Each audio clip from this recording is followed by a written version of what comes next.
Hi everyone, I'm Andy the Vintage Filmmaker, and I'd like to see a little more vintage in our movies. Currently, I'm on a journey to live out filmmaking history using this authentic era Bell & Howell movie camera, which I've covered more in depth in my previous episodes. I'm working towards making all kinds of vintage movies, but right now, I'm just focusing on the silent era, since that's where everything started. Today, I'm going to reveal some of the movie magic behind bringing my new buddy Milo to life in his debut starring role. But first, a little backstory.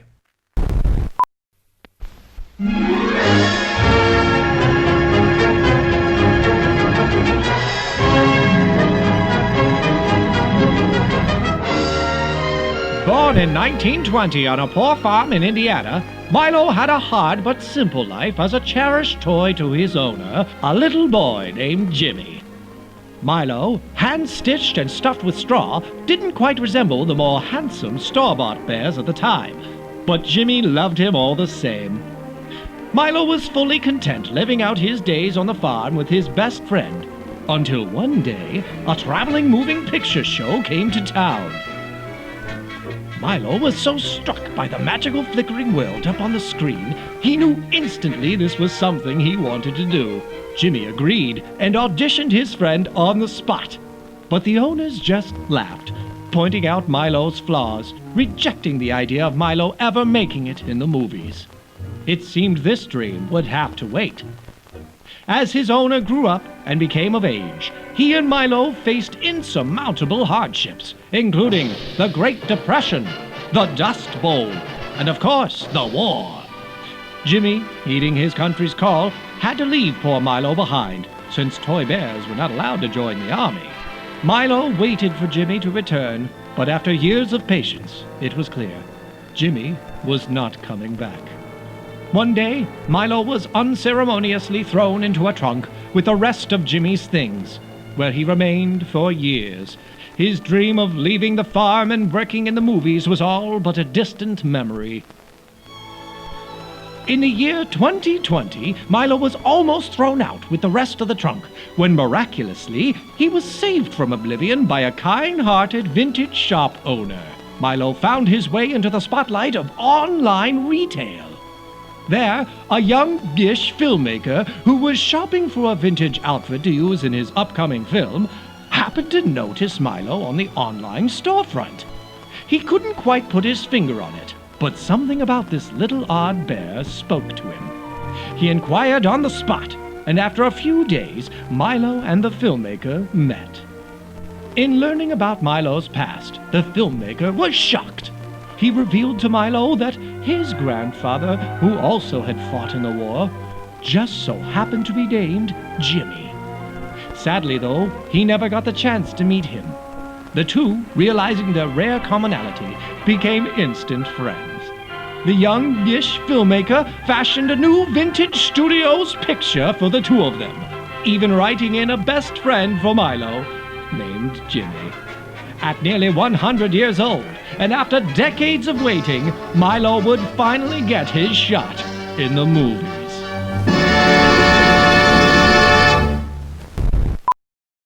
And there you have it, the absolutely 100% true account of where Milo came from.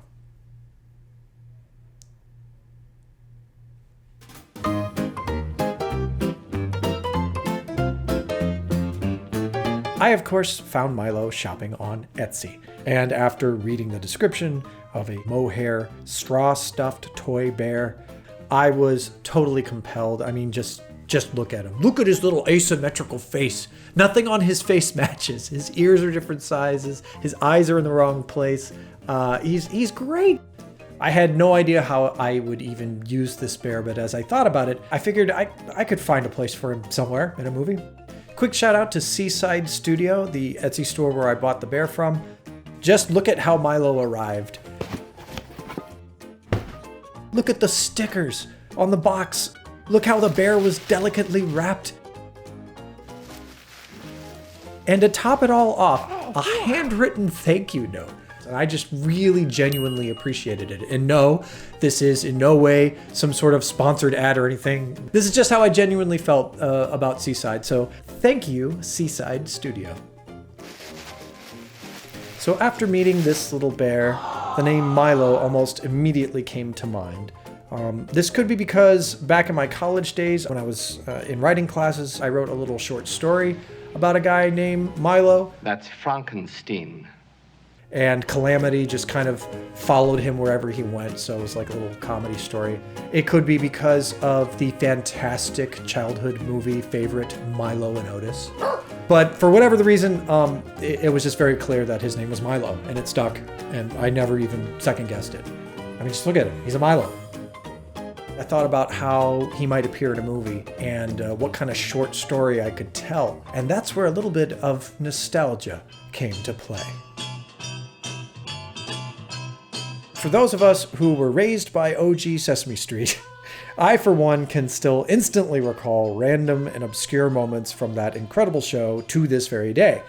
And I still remember the one where the Count had a picnic. And one by one, he counts as various picnic items are slowly taken away by invisible ants, including a brownie. And I remember watching that thinking as a kid, no, not the brownie! The ants can have the fruit, they can have whatever they want, just not the brownie. That's the best part. That's 10 ants! So drawing on this for inspiration, I crafted a little story to make as my first vintage silent film. The first thing to do was to determine what the various gags were going to be and which ones would be the most achievable with, just me. And the standout winner was Milo trying to rescue the brownie only to be carried away by the ants himself. This single gag, although it looks really simple, took the better part of a few days to develop and experiment with and eventually shoot. So for this gag, first we need a brownie. And although at first I did try an actual brownie that I baked myself, it quickly became apparent that a real brownie was not going to work.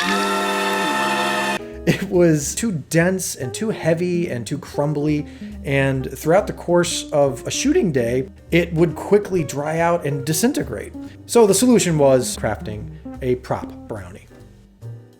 The simplest way I knew of was to get a big sponge, like the kind that you find at your local hardware store. And from there, you cut off a piece that's roughly the right dimensions and paint it with, what else? Chocolate brown spray paint. After you let it dry, at this point, it looks pretty convincing already, but it looks a little more like chocolate cake and less like a brownie. So to give it that kind of crinkly top texture that brownies have, just look at that brownie. I just used a piece of tissue paper. From there, we just hot glue the two pieces together and then cut off the excess. Lastly, we touch it up just a little bit and kind of roughen up the texture with the scissors or with an X-Acto knife, just to give it more of an organic look so it's not so perfect. And once done, voila, a convincing fake brownie. This was now lightweight enough for Milo to hold above his head and be dragged away with. But that posed another problem. How to do that? At first, I tried to see if his hands could just balance it on top of his head. But no, his little arms are too weak. So I whipped up a little brace for him that would be hidden behind his back. All of this needed a transparent base that would reduce friction so he could slide that wasn't visible to the camera. I found a little plastic window from a cardboard box would do just fine.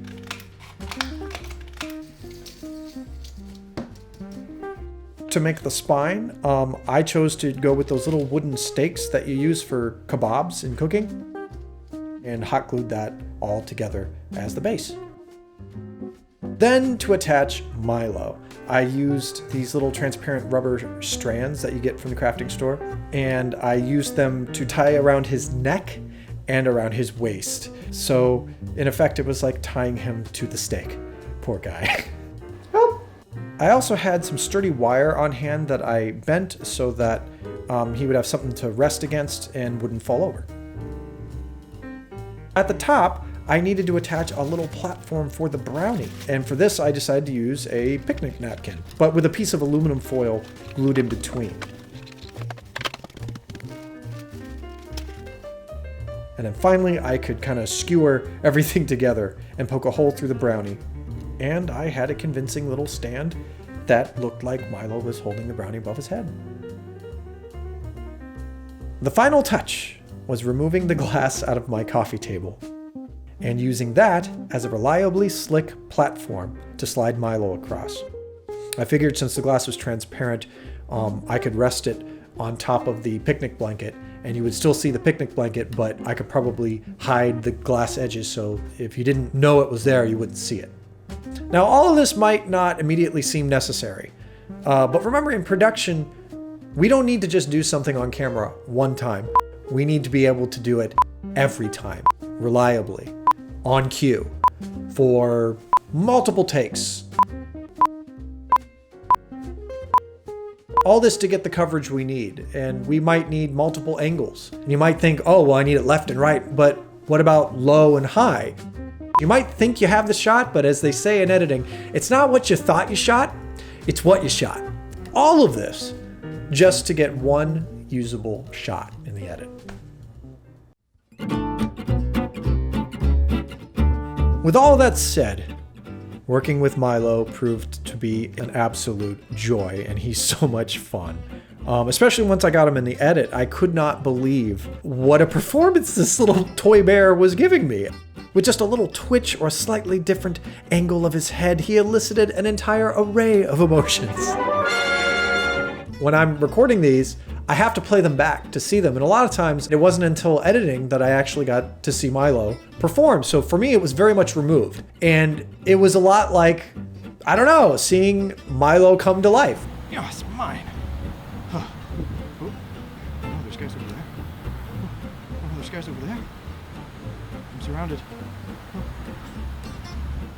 I'm reminded of Buster Keaton, possibly my favorite silent film star, and his nickname, which was the Great Stone Face, which is attributing to the fact that even with an otherwise stoic expression, an actor can still command an incredibly compelling performance, or in this case, a bear. If you'd like to see the Milo movie in its entirety, there should be a card somewhere on the screen or a link in the description. I'm personally really proud of how this movie came out, and it's given me a lot of ideas for future episodes.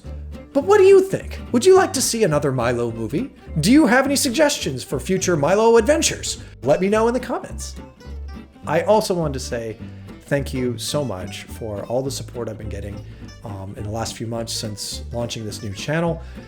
This is a pretty scary thing to do, but all of your comments here and across social media have really meant the world to me. So again, thank you. And now, a word from our sponsor. Do you have a love affair with vintage cinema? Do you think classic Hollywood films are the bee's knees? Are you disappointed nobody seems to be making these kinds of pictures anymore? Well, stop right there, Buster, because if I got news for you.